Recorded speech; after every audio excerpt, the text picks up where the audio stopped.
Hey everybody, what's going on? Helmite here, bringing you another video from Grab the Lantern today. Today I wanted to talk about the Colossus in the room, as it were, and talk a little bit about Galio, because I don't think it's any secret that Galio is literally the best tank in the game following his rework. He's being picked or banned at pretty much all the time in the LCS, and at the moment he just has too many unique strengths. I mean, the biggest problem with him is, first of all, we already know that damage reduction on a tank is pretty ridiculous just from Maokai, but Galio gets like 50% DR, which is really, really insane to have on a tank. Now, it does slow him, but it also doubles as a taunt zone, so he can use it to initiate. He can grant it for a very limited duration on an ally champion with his ultimate. Which is already really crazy, but he also has a lot of utility in his kit. He has basically infinite wave clear for using no AP. And I think the biggest problem for me is that Galio was intended to be a magic tank. He was supposed to be the tank you play when the enemy team has a lot of ability power, but at the moment, he's just getting picked because he's the best tank. It doesn't matter what their comp is. They could pretty much be running 5 physical damage dealing sources, and you would still play Galio just because he's that strong.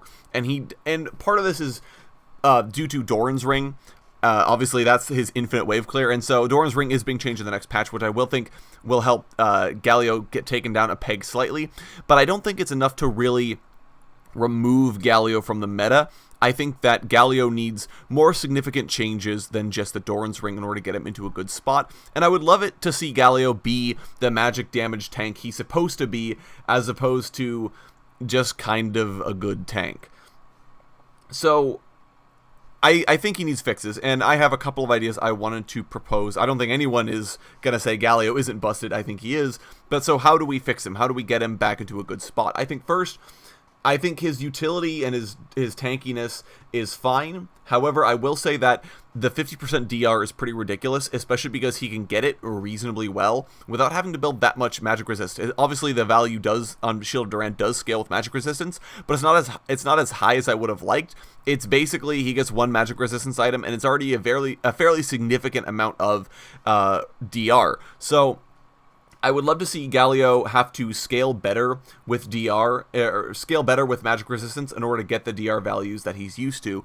So that way Galio is incentivized to build magic resistance a little bit more. I would also love to see the damage on Galio's Q taken down a peg, so that he either has to build some AP in order to get the wave clear he's used to. That way he still functions as a mid lane mage tank, which is a position he does play on occasion, and I think it would just be a better spot for him. Or he would have to elect to forego wave clear in favor of better durability stats. The fact that it's magic resistance also means that he doesn't match up as well into matchups against, say, an AD champion top lane such as Kennen or Jace, which is another good way, I think, of nerfing Galio and giving him slightly worse matchups than before. Alternatively, you could always make Galio's Q damage scale with his magic resistance, akin to old Galio. That way Galio really is incentivized to build magic resistance early. It means that Abyssal Mask will be really, really good on Galio. It already is, so it just reinforces that. And it helps Galio become more of the magic damage tank like he's supposed to be. And just generally nerf his early game, nerf his wave clear, while maintaining the unique strengths, which is why you're playing Galio in the first place. I don't think you need any more significant nerfs than that. I think that would be sufficient to get Galio into a good spot. Anyways, that's going to be it for me today, guys. Thank you all so very much for watching. Go ahead and let me know what you think of the proposed changes I've got for Galio down in the comments. I would love to hear what you think and how you think we can fix this character, because he does need nerfs, and nerfs will be coming at some point. It's just a question of what is actually going to happen. So anyways, that's going to be it for me today, guys. Like I said, thank you all so very much for watching, and I will talk to you all later.